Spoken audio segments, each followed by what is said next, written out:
غیرت کے نام پر قتل، یہ الفاظ سنتے ہی ذہن میں بہت سے سوالات آتے ہیں۔ کیا یہ کوئی مذہبی حکم ہے؟ کیا یہ صرف ہماری ثقافت کا حصہ ہے یا پھر اس کے پیچھے کوئی اور ہی کہانی ہے؟ آئیے آج ہم ان سوالوں کے جواب ڈھونڈتے ہیں اور اس پیچیدہ مسئلے کو سمجھنے کی کوشش کرتے ہیں۔ تو چلیے شروعات یہیں سے کرتے ہیں کہ آخر یہ ہے کیا؟ یہ غیرت آخر کیا چیز ہے جس کے نام پر کسی کی جان تک لے لی جاتی ہے؟ ہیومن رائٹس واچ اس کی تعریف کچھ یوں کرتا ہے کہ یہ تشدد کا وہ عمل ہے جو اکثر قتل کی صورت میں ہوتا ہے، اور یہ خاندان کے مرد اپنی ہی خاندان کی خواتین کے خلاف کرتے ہیں، اور وجہ صرف ایک خیال کہ ان خواتین نے خاندان کی عزت پر حرف لایا ہے۔ اور یہ مسئلہ کتنا بڑا ہے، ذرا اس عدد پر غور کیجیے، 1000۔ بین الاقوامی تنظیموں کے مطابق پاکستان میں ہر سال تقریباً 1000 خواتین کو غیرت کے نام پر قتل کر دیا جاتا ہے۔ ہر سال 1000 زندگیاں ختم ہو جاتی ہیں۔ یہ تعداد ہی اس مسئلے کی سنگینی بتانے کے لیے کافی ہے۔ اور جو بات سب سے زیادہ پریشان کن ہے وہ ان قتلوں کی وجوہات ہیں۔ اپنی پسند سے شادی کرنے کا فیصلہ، طلاق مانگنے کا حق، یا یہاں تک کہ خود جنسی زیادتی کا شکار ہو جانا بھی کسی عورت کی موت کا سبب بن سکتا ہے۔ تو اتنے بڑے پیمانے پر ہونے والے اس جرم کی جڑیں کہاں ہیں؟ اکثر لوگ اسے فوراً مذہب سے جوڑ دیتے ہیں، لیکن کیا یہ واقعی سچ ہے؟ آئیے ذرا اس عام غلط فہمی کو دور کرتے ہیں۔ تو سب سے بنیادی اور اہم سوال یہی ہے کہ کیا غیرت کے نام پر قتل کا اسلام سے کوئی تعلق ہے؟ اب ذرا اس سلائیڈ پر ایک نظر ڈالیے۔ یہاں دو بالکل مختلف تصویریں ہیں۔ ایک طرف ہیں اسلام سے پہلے کی قبائلی روایات، جہاں عورتوں پر مردوں کا مکمل کنٹرول تھا، جبری شادیاں ہوتی تھیں اور حقوق کا کوئی تصور نہیں تھا۔ اور دوسری طرف ہیں اسلامی تعلیمات، جو اس کے بالکل الٹ ہیں، جہاں عورتوں کو برابر کا درجہ، وراثت میں حق اور اپنی شادی کے لیے مکمل رضامندی کا اختیار دیا گیا۔ فرق بالکل صاف ہے۔ اور اس بات کو یہ حدیث نبوی بہترین طریقے سے واضح کرتی ہے، جس میں نہ صرف عورتوں کے خلاف تشدد کی مذمت کی گئی ہے بلکہ بیٹیوں کو ایک رحمت قرار دیا گیا ہے۔ تو اصل نقطہ یہ ہے کہ یہ قتل کسی مذہبی حکم کا نتیجہ نہیں، بلکہ یہ ان گہری ثقافتی اور قبائلی روایات کا نتیجہ ہے جو اسلامی تعلیمات سے ٹکرانے کے باوجود بھی ہمارے معاشرے میں زندہ ہیں۔ اچھا، تو اگر مذہب اس کی وجہ نہیں تو پھر اصل کہانی کیا ہے؟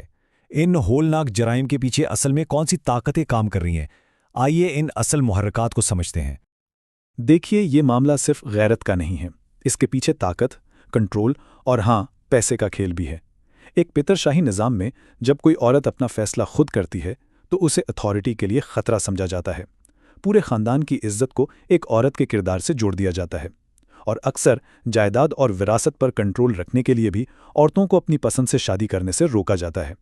تو غیرت دراصل ایک پردہ ہے جس کے پیچھے اصل مقاصد کچھ اور ہی ہیں۔ اس کی ایک دل دہلا دینے والی مثال سائمہ سرور کا کیس ہے۔ انہوں نے صرف اپنا ایک بنیادی قانونی اور شرعی حق استعمال کرنے کی کوشش کی تھی، ایک ظالمانہ رشتے سے نکلنا، لیکن ان کے اس فیصلے کو خاندان نے اپنی اتھارٹی کے خلاف سمجھا اور اس کی قیمت انہیں اپنی جان دے کر ادا کرنی پڑی۔ اسی طرح مختارہ مائی کا کیس اس بات کو واضح کرتا ہے کہ کس طرح ریاستی قانون کے متوازی قبائلی انصاف کے نظام کام کرتے ہیں، جہاں فیصلے پنچایتیں کرتی ہیں اور عورتیں اکثر ان کا سب سے آسان نشانہ بنتی ہیں۔ لیکن یہاں سب سے بڑا سوال یہ پیدا ہوتا ہے کہ جب یہ سب ہو رہا ہوتا ہے تو قانون کہاں ہوتا ہے؟ قاتل اتنی آسانی سے سزا سے کیسے بچ جاتے ہیں؟ آئیے ذرا اس نظام کی خامیوں پر ایک نظر ڈالتے ہیں۔ اب اس عمل کو بہت دھیان سے سمجھنے کی ضرورت ہے، کیونکہ یہیں سے قاتل بچ نکلتے ہیں۔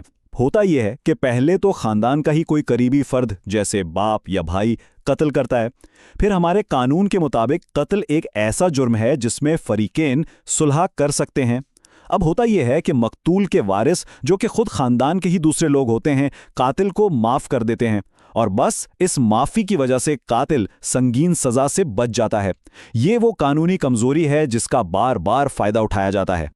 اس قانونی سکم کا نتیجہ یہ نکلتا ہے کہ قتل جیسا سنگین جرم ریاست کا معاملہ ہی نہیں رہتا، یہ ایک نجی خاندانی مسئلہ بن کر رہ جاتا ہے اور یوں انصاف کا گلا گھونٹ دیا جاتا ہے۔ تو کیا اس اندھیرے میں کوئی روشنی کی کرن ہے؟ اس مسئلے کا حل کیا ہے؟ آئیے دیکھتے ہیں کہ انصاف کی راہ ہموار کرنے کے لیے کیا اقدامات تجویز کیے گئے ہیں۔